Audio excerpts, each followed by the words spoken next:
जय हिंद, जय भारत, वंदे मातरम। जैसा कि आज सबको विदित है कि आज पूरा देश 70वां गणतंत्र दिवस रिपब्लिक डे मना रहा है और ये बहुत ही खुशी की बात है कि इस बार जो है प्रधानमंत्री मोदी जी ने जो है पार्लियामेंट में भी और जो है अपने स्पीचेस में भी जो है वंदे मातरम को जो है सम्मान देने का जो है सरकार ने निर्णय लिया है। और ये इसका एक बहुत बड़ा कारण है कि सबसे पहला कारण ये है कि 150 साल जो है वंदे मातरम को लिखे हुए और इसको इसकी वजह से जो है भारत को आजादी हुई थी, मिली थी। ठीक है, बहुत बड़ा एक सूत्र था, बहुत बड़ा एक मंत्र था ये वंदे मातरम, जिसने कि भारत की आजादी में बहुत बड़ा रोल अदा किया था। ठीक है, तो इसका जो है 150वीं जो है वंदे मातरम की वर्षगांठ और पूरे वर्ष जो है 26 जनवरी जो 19 जनवरी ऑनवर्ड जो है ये मनाना शुरू कर दिया गया था। इनफैक्ट पार्लियामेंट में तो नवंबर में ही शुरू हो गया था, 7 नवंबर को। ठीक है, और ये सबसे उम्मीद की जाती है, भारतवर्ष के हर नागरिक से उम्मीद की जाती है कि वंदे मातरम को याद किया जाए। और ऐसा क्या कारण था कि जो है वंदे मातरम जो है एक बहुत बड़ा जो है गीत बन गया था, एक स्पिरिट जो है एक आत्मा में लोगों के, भारतवर्ष के इंसान की, हर इंसान जो था उस समय पे, जो अंग्रेजों के जो है दुराचार से, अंग्रेजों के अत्याचार से जो जो पीड़ित थे, वो सबके लिए एक स्पिरिट और एक जो है हो गया था। और एक लिगेसी है। ये लिगेसी मतलब ये आप ये समझ सकते हैं कि इसको, अपनी हिस्ट्री को, अपनी लिगेसी को, अपनी कहानी को कैसे भूल सकते हैं हम लोग और आप लोग। ठीक है, तो ये एक जो है सरकार ने इस साल मौका दिया है, सबको याद दिलाया है कि वंदे मातरम क्या है। मैं आपको ये बता दूं कि इससे एक बहुत इंपॉर्टेंट कहानी जुड़ी हुई है। बहुत इंपॉर्टेंट कहानी तो मैं क्या कहूंगा, इतिहास जुड़ा हुआ है। ठीक है, आपको पता होगा कि 1757 में पलासी का युद्ध में अंग्रेज जीते थे। उसके बाद में 1766 के अंदर बक्सर की लड़ाई हुई थी। और ये दोनों युद्धों में जीतने के बाद, क्योंकि ये बेसिकली बंगाल के अंदर जो है जो ईस्ट इंडिया कंपनी जीती थी, और इनको जो है राइट्स मिल गए थे, उस समय पे अधिकार मिल गए थे कि ये टैक्स कलेक्ट कर लें। ये किसानों से, व्यापारियों से इनको टैक्स कलेक्ट करने का अधिकार मिल गया था।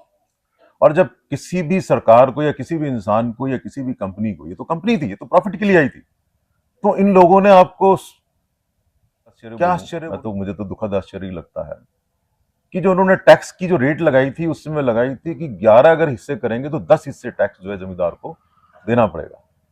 ठीक है, क्योंकि वो एक जमींदारी सिस्टम था, जमीनें थी, जमींदार लोग हुआ करते थे, छोटे छोटे किसान होते थे जो खेतों में काम करते थे। ठीक है, और जो जमींदार होते थे ये किसानों से टैक्स कलेक्ट करते थे, और जमींदारों से जो है अंग्रेज लोग टैक्स करते थे। ये कंपनी टैक्स कलेक्ट करती थी। और उसमें अगर आप देखो कि कितने, वो बात है कि 11 अगर आप हिस्सों में बांटोगे तो 10 हिस्से जो है अंग्रेज ले जाते थे, एक हिस्सा बचता था। उस एक हिस्से के अंदर क्या तो जमींदार खुद अपनी जिम्मेदारी चलाएगा, क्या वो किसानों को लुक आफ्टर करेगा, क्या जो उसके खेतों में लोग काम कर रहे थे उनको लुक आफ्टर करेगा। तो इसके चलते क्या हुआ कि एक बहुत बड़ा अनरेस्ट हो गया, आर्थिक परेशानी का सामना करना पड़ा आम जनता को उस समय पे। आम जनता इंक्लूडिंग जो बड़े बड़े जमींदार थे, बड़े बड़े व्यापारी थे, सबको जो है आर्थिक को हुआ। उसी समय पे कुछ ऐसी विडंबना हुई कि बंगाल में फैमिन, अकाल पड़ गया। ठीक है, अकाल पड़ने के कारण, एक तो नेचर है अकाल पड़ने का, दूसरा चाहिए आपके पैसे ही नहीं है, तो पैसे ही नहीं होंगे तो आप कहां से खेत में पानी दोगे, कहां से खेत जोतोगे, कहां से बीज लाओगे। तो एक ये कैस्केडिंग इफेक्ट हो गया उस चीज का।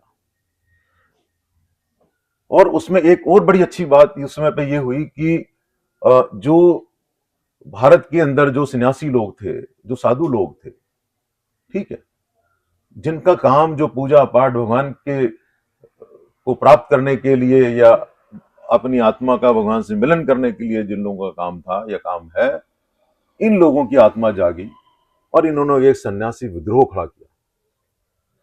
उसका भी एक कारण है सन्यासी विद्रोह खड़ा होने का कि इनके ऊपर जो, पहले सपोज मेरे पास पहले 100 रुपए थे, तो मेरे पास, मेरे घर पे कोई दान के लिए आया है तो मैं उसको 2 रुपए, 4 रुपए, 10 रुपए दे सकता था। जब मेरे पास एक ही रुपया बचा, 11 में से 1 रुपया बचा, तो मैं क्या ध्यान दूंगा।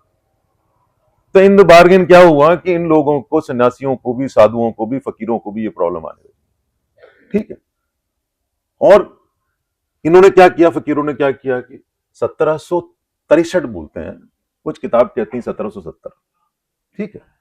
तो हम 1763 के बीच की बात मान लेते हैं कि उस समय पे सन्यासियों ने जो है, अब सन्यासियों का काम क्या होता था कि अपने गांव से किसी तीर्थ स्थान पे जाएंगे, ठीक है, तीर्थ स्थान जाएंगे तो रास्ते में गांव पड़ रहे हैं, तो वहां पे इन लोगों ने लोगों को, आम जनता को, गांव के लोगों को जगाना शुरू किया, बताना शुरू किया कि अंग्रेज शासन में क्या हो रहा है। गांव के उस समय पे इतने बड़े बड़े न्यूज़पेपर, टेलीविजन, रेडियो थे नहीं, तो ये एक बहुत बड़ा माध्यम बने सन्यासी लोग, फकीर लोग, कि भाई जो है अंग्रेज शासन में ये हो रहा है, ये परेशानियां हो रही है, ठीक है। फिर क्या चीज हुआ कि जब और भूखे लोग मरने लगे तो क्या हुआ कि सन्यासियों ने जो है, तो कहते हैं ना, हथियार उठा लिया। भारत के हर भगवान के हाथ में हथियार दिखाया गया है, और उसका जो है हथियार उठाया, जिसमें नागा साधु बड़े इंपॉर्टेंट थे, और साथ के साथ में गिरी जो साधु हैं, जिसको गोस्वामी बोलते हैं। तो नागा और गिरी, ब्रैकेट में गोस्वामी कह सकते हो, इन लोगों ने हथियार उठाए, और इन लोगों ने अंग्रेजों के जो अनाज के भंडार होते थे उनको लूटना शुरू किया, ठीक है। और वो जो गरीब लोगों के अंदर ही बांट दिया करते थे, फिर आगे बढ़ जाते थे, फिर आगे गए, फिर अपना लूटना शुरू करा। उसमें कुछ ग्रुप, कुछ ऐसा कहते हैं कि फकीरों ने भी साथ दिया, मंजू शाह करके एक फकीर थे, ठीक है, फिर उनके एक बेटे थे, उन्होंने भी साथ दिया, बट ऐसा कहते हैं कि उनका इन्वॉल्वमेंट करीब 7-8 साल के बाद शुरू हुआ। अगर 1963 मान लें तो उनका जो 1763 मान लें या 70 मान लें, तो उनका जो 1770-80 के आसपास इन्वॉल्वमेंट शुरू हुआ फकीरों का, उससे पहले नहीं था, ठीक है। तो सन्यासियों का जो, जब इन्होंने ये शुरू किया, तो इस चीज को जो है काफी जो जो अंग्रेजों ने इनको क्या नाम दिया, इनको बोल दिया कि ये ठग लोग हैं, चोर लोग हैं, डकैत लोग हैं। सन्यासियों को इस नाम से बुलाया गया, और जब इस नाम से बुलाया गया तो और थोड़ा सा, जिसको आप अगर किसी अच्छे आदमी को आप खराब बोलोगे तो उस पर और भी थोड़ा सा, जो उसको कहते हैं ना, विद्रोह की भावना आती है, रिबिलियन की भावना आती है। लीडर कौन कौन थे इसके अंदर? भवानी पाठक करके एक थे, कहते हैं ना कि पंडितों का कोई योगदान नहीं है, ब्राह्मणों का कोई योगदान नहीं है आजादी की उसके अंदर। कैसे योगदान नहीं भाई, ये तो सबसे पहला विद्रोह था, इसमें भवानी पाठक जी जो हैं बहुत बड़े लीडर थे, देवी चौधराइन थी, ये बहुत बड़ी लीडर थी, मंजू शाह मैंने आपको एक नाम बताया जो फकीर थे, उनके पुत्र थे, ठीक है। तो जो है मूसा साहब, वो जो उन्होंने भी इसमें पार्टिसिपेट किया, ठीक है। तो इन लोगों ने जो है आम जनता का साथ दिया। भवानी पाठक को तो वो बोलते हैं, क्या बोलते हैं, वो जो अंग्रेज जो कौन सा डकैत जिसके बोलते हैं ना, जो लूटता था बांटता था, क्या, रॉबिन हुड। तो भवानी पाठक जी को अंग्रेज लोग जो है रॉबिन हुड भी बोला करते थे, कि ये जो है भारत के जो है रॉबिन हुड है, ठीक है। तो ये जो एक छोटा सा बैकग्राउंड था, और इस बैकग्राउंड को ध्यान में रखते हुए एक ऋषि हुए हैं जिनका नाम बंकिम चंद्र चटर्जी या बंकिम चंद्र चट्टोपाध्याय बोला जाता है, जो 1800, जिन्होंने 1882 के अंदर एक पुस्तक लिखी, नॉवल भी बोलते हैं उसको, आनंद मठ का। और आनंद मठ में जो है इन्होंने सन्यासी आश्रम के बारे में बड़े डिटेल में लिखा, और वहां से जो है इसके बारे में जब, और उसमें इसी आनंद मठ के अंदर जो है, जो इस अंत के अंदर जो है, इसमें इन्होंने भारत के लोगों को मोटिवेट करने के लिए वंदे मातरम संस्कृत और बांग्ला के अंदर लिखा। तो यहां से जो है ये वंदे मातरम जो है, तो जो है आया, और इस वंदे मातरम को जो है, जो क्या नाम है, हमारे क्रांतिकारी लोग थे, इन लोगों ने अपनाया। भारत के उस समय जिन जो भी जो है देश के लिए लड़ने के लिए तैयार थे, उन लोगों ने इसको अपनाया, और ये बहुत बड़ा जो है वंदे मातरम जो है एक सॉन्ग बना, ठीक है। ऐसा सॉन्ग बना कि बंगाल के अंदर करीब 200 बच्चों ने स्कूल के अंदर वंदे मातरम गाया था, और अंग्रेजों ने उन पे 5 रुपए का उस जमाने में फाइन लगाया था, ऐसा कहते हैं, छोटे छोटे बच्चों के ऊपर, और स्कूलों में वंदे मातरम गाने पे बैन लगा दिया गया। तो इस टाइप से ये कहानी जो है आती है, ये छोटी सी स्टोरी है वंदे मातरम के पीछे। और अब हम आगे बढ़ेंगे इसके अंदर, कि जो इस साल का जो गणतंत्र दिवस है, जो उसमें जो हमारे चीफ गेस्ट हैं भारत के अंदर, जो जो कर्तव्य पथ के ऊपर जो है परेड निकलती है, तो उसमें president of the European council है मिस्टर एंटोनियो कोस्टा, एंड जो प्रेसिडेंट ऑफ यूरोपियन कमीशन जो है उर्सुला वॉन डी लेन। थीम जो है रिपब्लिक डे की इस बार जो है 150 ईयर्स ऑफ वंदे मातरम जो है सरकार ने करी, इसको पार्लियामेंट में डिक्लेयर किया गया। बहुत लोग इसका सपोर्ट कर रहे हैं, कुछ लोग ऐसे हैं जैसे रवीश कुमार जैसे जो है पत्रकार हैं वो इसका विरोध कर रहे हैं। वो जिसको कहते हैं ना रवीश कुमार जैसे जो है, मतलब ये हर चीज में कमी निकालना जानते हैं। अरे भैया कभी तो अच्छा बोल दे, ठीक है, कि भाई वंदे मातरम कह रहा है कि अच्छा है मगर कमी निकाल रहा है इसके अंदर। भाई कभी कभी तो किसी इंसान को कहते हैं ना कि भाई जो बेकार राक्षस से भी कभी कभी उम्मीद की जा सकती है कि यार वो भारत के लिए, अपने देश के लिए, अपने प्रधानमंत्री के लिए अच्छे बोलेगा, ठीक है। बट कुछ राक्षस पहले भी थे, आज भी हैं, तो उनमें से रवीश कुमार की गिनती होती है, ठीक है। तो ये जो लिखा गया था अक्षय नवमी के दिन 7 नवंबर 1875 के अंदर जो है वंदे मातरम को जो है बंकिम चट्टोपाध्याय जी ने लिखा था। और इसके ऊपर जो है कुछ पेंटिंग्स बनाई थी, वो थे श्री तेजेंद्र कुमार मित्रा जी, और उनकी इस वंदे मातरम की जो पेंटिंग्स थी वो पब्लिश हुई थी वंदे मातरम एल्बम के रूप में, ठीक है। तो बड़ी इंपॉर्टेंट इंफॉर्मेशन है कि इस गीत के ऊपर, इस सॉन्ग के ऊपर, वंदे मातरम सॉन्ग के ऊपर जो है एल्बम भी बन चुकी हैं, ठीक है। और जिसको क्या वंदे मातरम एल्बम के नाम से 1923 में पब्लिश हुई है, बहुत उसी समय, आजादी से पहले ही पब्लिश हो गई, ठीक है। इतना जो है इसकी इंपॉर्टेंस थी, महत्ता थी। इस साल जो है सरकार ने जो है, आप चाहे आदेश कहें या हुक्म कहें, कुछ भी कहें, जो भारतवर्ष के जो इंडियन आर्मी है, इंडियन नेवी है, इंडियन एयरफोर्स है, इंडियन कोस्ट गार्ड है, पुलिस की यूनिट्स हैं, सीएपीएफ की यूनिट्स हैं, और इन जगहों पे वंदे मातरम के जो है हमारे जो फौज के जो पुलिस के बैंड होते हैं, इनके प्रोग्राम किए गए हैं, ताकि जो है लोगों को जो उन प्रोग्राम्स को अटेंड करते हैं उनको इसके बारे के अंदर, इसकी धुन के बारे में, इसकी इंपॉर्टेंस के बारे में पता लगे। और बड़ा एक और इम्पॉर्टेंट है, देखो सरकार कहाँ तक सोचती है कि जो इनका एंसेस्ट्रल होम है बंकिम चंद्र चट्टोपाध्याय जी का, और बर्थ प्लेस जो है वो क्या है, कंथलपारा निहाती, नॉर्थ 24 बंगाल डिस्ट्रिक्ट के अंदर है, नॉर्थ 24 परगना डिस्ट्रिक्ट में है। और वहाँ पे जो उनका घर है, वहाँ पे भी जो है इसकी धुन को बैंड के द्वारा बजवाया गया है, ताकि वहाँ के लोग भी जो हैं अपने को गौरवान्वित महसूस करें, अपने पे गर्व करें कि हमारे यहाँ से जो है यहाँ ये पैदा हुए थे। और इनका जो घर है उनको बंकिम जो है संग्रहशाला भी बोला जाता है। एक टैबुले जो 26 जनवरी में जो झांकियां निकलती हैं, तो उसमें वन ऑफ दी झांकी जो है इस बार निकाली गई है, जिसका वो है स्वतंत्रता का मंत्र वंदे मातरम, ठीक है। एज ए मंत्र है, जिस मंत्र की सिद्धि कहते हैं ना जिसको, कि मंत्र से सिद्धि होती है, तो ये एक ऐसे इसको एक मान के गया है कि एक ऐसा मंत्र था जिससे लोगों के अंदर जागृति पैदा हुई, ठीक है। और जो समृद्धि का मंत्र जो है आत्मनिर्भर भारत, तो ये बड़ा एक तरह से नारा भी कह सकते हो आप कि भाई स्वतंत्रता का मंत्र वंदे मातरम, और समृद्धि, प्रोग्रेस का जो मंत्र है वो क्या है, आत्मनिर्भर भारत है, कि हम लोग जो है अपने में आत्मनिर्भर रहें।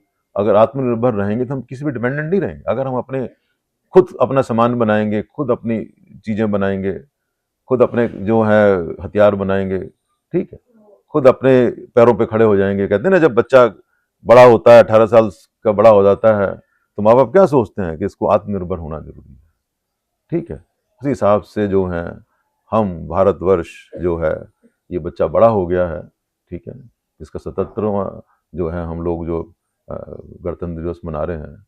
अब ये उम्मीद की जाती है हम सब से कि जो है भारत को हम आत्मनिर्भर बनाएं। उस दृष्टि के लिए, उस चीज के लिए जो है सरकार की कोशिश भी है और हमारी सबकी अपनी कोशिश होनी चाहिए।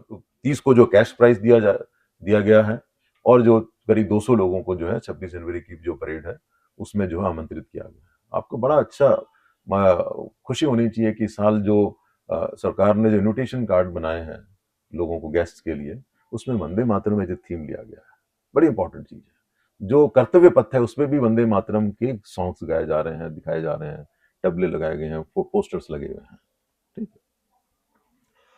अब इसका मीनिंग क्या है, इसका बड़ी थोड़ी सी कंट्रोवर्सी है वंदे मातरम के बारे में, कि इसके 4 स्ट्रेंजा हैं, बस 4 में से पहले 2 हैं जो है भारत की सरकार ने जो आजाद जब हुई थी तो इन्होंने जो है आई थिंक 24 जनवरी की डेट है 1950 की, जब जो है वंदे मातरम को जो है राष्ट्रीय नेशनल सॉन्ग के रूप में एक्सेप्ट किया गया। और डॉक्टर राजेंद्र प्रसाद जो थे, जिन्होंने बोला था कि इनकी जो इम्पोर्टेंस होगी वो राष्ट्रीय गीत जो है जनगण मन के से कम नहीं होगी, उसके बराबर ही होगी। ठीक है, तो इसमें बड़े अच्छे शब्द हैं। मुझे तो डॉक्टर तनवीर नजर आ रही है, इनके मैं वो देखता हूँ फेसबुक के ऊपर, बड़े अच्छे अच्छे शब्द इस्तेमाल करते हैं, तो वो वाले शब्द तो शायद मैं ना इस्तेमाल कर पाऊँ। ठीक है, मगर इसमें जो है जो मुझे मिला है कि भारतवर्ष को इस सॉन्ग के अंदर जो है, इस गीत के अंदर जो है एक माता के रूप में दिखाया गया है। क्या दिखाया गया? माता के रूप में। माता को माँ का दिखाने का मतलब ये है कि माता, माँ आपको, आपकी मेरी सबकी माँ है। ठीक है, मेरी अब नहीं है तो मुझे अब याद आती है, जब होती तब आपको इंपॉर्टेंस नहीं नजर आती है। ये माँ को ये मान के चलते हैं कि आपका लालन पालन करती है, आपको पैदा करती है, लालन पालन करती है, आपका ख्याल रखती है, हर सुख दुख के अंदर आपका साथ देती है। इसी तरीके से इस देश को जो है, इस देश की धरती को जो है भारत माता के रूप में दिखाया गया इसके अंदर। जैसे कहते हैं ना, वंदे मातरम वंदे मातरम, मैं माता तुम्हें प्रणाम करता हूँ, तुम्हें नमस्कार करता हूँ, तुम्हारी चरण वंदना करता हूँ, मैं अपना सिर झुकाता हूँ तुम्हारे सामने। सुजलाम सुफलाम, सुजलाम का मतलब क्या होता है? ये तुम जल से भरी हुई हो, नदियां हैं हमारे यहाँ पे, बड़े बड़े तालाब है, झरने हैं। ठीक है, सुफलाम, फलों से परिपूर्ण जो है बड़े बड़े आम के बाग हैं, अमरूद के बाग हैं, फलों के बाग हैं। कश्मीर में जाओ सेब के बाग है, प्लम के बाग है। ऐसे कौन सी जगह है जहां पे कि जो है फलों के बाग नहीं है? ठीक है, मलय शीतलाम, मलय पर्वत है साउथ इंडिया के अंदर। ठीक है, कि मलय पर्वत से आती हुई ठंडी शीतल हवाएं। सत्य श्यामला मातरम, तुम अन्न के खेतों से परिपूर्ण वंदनीय माता हो। ठीक है, जिसके खेतों में जो है खेती हो रही है, अन्न पैदा हो रहा है, ठीक है, उसकी माता हो। और वंदे मातरम, मैं, हे माता, मैं तुम्हें प्रणाम करता हूं। ठीक है, शुभ्र ज्योत्सना पुलकित यामिनी, जिसकी रमणीय रात्रि को चंद्रमा का प्रकाश शोभायमान करता है। ठीक है, तो रात में जो है चंद्रमा का जो है, जो हमारा जो शीतल जो है, तो चंद्रमा को शीतलता का वो माना जाता है। तो रात में जो है इस देश की जो रात्रि के अंदर जो है क्या है, चंद्रमा का प्रकाश जो है शोभा होता है। ठीक है, आपको अच्छा लगता है ना। फुल्ल फुल्ल कुसुमित द्रुम रत्न शोभनीम, जो खिले हुए फूलों के पेड़ों से सुसज्जित है। पहले फलों की बात की गई थी, अभी फूलों की बात की गई। ठीक है, सुहासिनी सुमधुर भाषणी, सदैव हंसने वाली, मधुर भाषा बोलने वाली। धरती माता कैसे हंसेगी, कैसे करेगी? अरे भाई, धरती माता हमें अगर ये फल फूल सब कुछ दे रही है, जल दे रही है, शीतल हवा दे रही है, हम हंस रहे हैं, हम भी खुश हो रहे हैं, तो हमको खुशी देने वाली, हमको हंसाने वाली, हमको पालने वाली। ठीक है, और जब अगर हम खुश रहेंगे तो मधुर भाषा बोलेंगे, तो मधुर भाषा बोलेंगे। ठीक है, सुखदाम वरदाम मातरम, सुख देने वाली और वरदान देने वाली, वर देने वाली। अरे जो आपको पाल रही है वही वरदान है ना। ठीक है, माँ मैं तुम्हें प्रणाम करता हूं। तो ये जो हो पहले दो जो स्टेंजा है, इसके जो है राष्ट्रीय नेशनल सॉन्ग के रूप में अपनाए गए। बाकी के जो दो थे उसमें, क्योंकि उसको देवी माँ के रूप में माना गया, एक माँ और देवी माँ में थोड़ा सा फर्क है। ठीक है, माँ के ऊपर देवी माँ को रखा गया है, तो उसमें थोड़ा सा प्रॉब्लम आ गई थी। और जिसमें कि जो मुस्लिम लीडर्स थे उस समय के थोड़ा सा ऑब्जेक्शन था उन लोगों को कि भाई ये दो स्टेंजा हटा दो। तो नेहरू जी की सरकार ने जो है, जो उस समय पे जो है, तो दो स्टेंजा हटा करके पहले दो जो ये जो मैंने अभी आपको बताया, इनको राष्ट्रीय गीत के तौर पे ले लिया गया। ये थोड़ी सी कहानी है, मतलब जो है इसकी हिस्ट्री डिटेल में वैसे मैंने काफी कुछ बता दी है। ठीक है, संस्कृत और बंगला में लिखा गया था वंदे मातरम को, और ये बंग दर्शन जर्नल में पहले पब्लिश हुई, और उसके बाद में जो है एक नॉवल का आनंद जो कहानी की किताब थी, नॉवल था, उसमें बाद में छाप दी गई थी। ठीक है, इंस्पिरेशन कहां से मिला? सन्यासी विद्रोह से मिला। मैंने आपको वो कहानी पहले बता दी है कि इनको लिखने का, बंकिम चंद्र चटर्जी को या चट्टोपाध्याय जी को लिखने का इंस्पिरेशन कहां से मिली, प्रेरणा कहां से मिली? वो जो सन्यासी वाला जो सन्यासी और फकीरों का जो अपना जो है विद्रोह था, वहां से मिली। ठीक है, कि भाई उस विद्रोह को इन्होंने उसमें डिपिक्ट किया। ठीक है, यही रीजन था कि अंग्रेजों ने आनंद मठ के ऊपर जो है बैन लगा दिया था, इसके प्रिंट होने के ऊपर, पढ़ने पे, छपने पे। रविन्द्रनाथ टैगोर जी ने सबसे पहले वंदे मातरम गाया था 1896 में इंडियन नेशनल कांग्रेस का जो सेशन हुआ था कलकत्ता में, तो उसमें इन्होंने गाया था। और तब से जो है उसके तभी से ये फेमस हो गया जो है, और पेट्रियोटिक जो है सॉन्ग के तौर पे जो है इसको जो है आजादी के मतवालों ने जो है इसको गाना शुरू किया था। इनफैक्ट आज भी लोग वंदे मातरम गाते हैं। आपने उसको सुना होगा, क्या नाम था जो दिल्ली के चीफ मिनिस्टर थे, वो वंदे मातरम बोला करते थे। पता नहीं उसको मीनिंग पता था कि नहीं था, मैं नहीं जानता। रोल इन फ्रीडम स्ट्रगल क्या था इसका, कि इसको फ्रीडम स्ट्रगल में वंदे मातरम को सिंबल ऑफ रेजिस्टेंस के तौर पे लिया गया। कैसे लिया गया कि हम अपनी भारत माता की वंदना कर रहे हैं, भारत माता का बखान कर रहे हैं, ठीक है, ताकि लोगों में एक भावना जागृत हो अपनी मां की सुरक्षा के लिए, ठीक है। तो इसको सिंबल ऑफ रेजिस्टेंस अंग्रेजों ने लिया। प्रोटेस्ट जब होते थे उसमें इसको ले गया, बड़ी बड़ी रैलियों के अंदर जो वंदे मातरम जो है गाया जाता था, ठीक है, और अगेंस्ट ब्रिटिश रूल। एंड विशेष तौर पर 1950 का जो स्वदेशी मूवमेंट था उसमें जो है इसको बहुत अच्छे तरीके से जो है वंदे मातरम को यूज किया गया था, गाया गया था। स्लोगन एंड सिंबल क्या है कि फ्रीडम फाइटर्स ने क्या है एज ए स्लोगन यूज किया, रैलीज में यूज किया, ठीक है। और एक मैडम भीकाजी कामाजी हुई थी जिन्होंने भारत मत का झंडा पहली बार जर्मनी के अंदर जो है फहराया था 22 अगस्त 1907 में, जो उन्होंने डिजाइन किया था उस समय पे। मैंने पहले बताया भी होगा एक आध बार। और उस झंडे के ऊपर वंदे मातरम लिखा हुआ था, ठीक है। तो भारत से जो भारत की आजादी के लिए विदेश में जो सबसे पहली बार झंडा फहराया गया था, जिस उस झंडे पे, भारत के झंडे पे वंदे मातरम लिखा हुआ था। और वो मैडम भीकाजी कामाजी थी 22 अगस्त 1907 में जर्मनी के अंदर। ये रीजन था कि ब्रिटिश अंग्रेजों ने इसके ऊपर बैन लगाया, ठीक है। और क्योंकि ये बहुत एक स्पिरिचुअल फोर्स की तरह से काम कर रहा था, मॉरल फोर्स की तरह से काम कर रहा था, सबको जोड़ रहा था, यूनाइट कर रहा था, ठीक है। तो ये इसका बैन लगाने का कारण बन गया था।